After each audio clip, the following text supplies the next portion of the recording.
Hi, this is the Galaxy Tab S9 FE Plus and I'll show you how to customize Quick Launch on this device.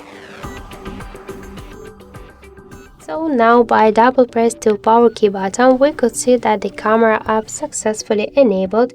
But if you wanna change the option, for example, to open the another application by double press the power key, we could open the settings, then scroll to the advanced features. Click the side button and switch Quick Launch Camera to open up.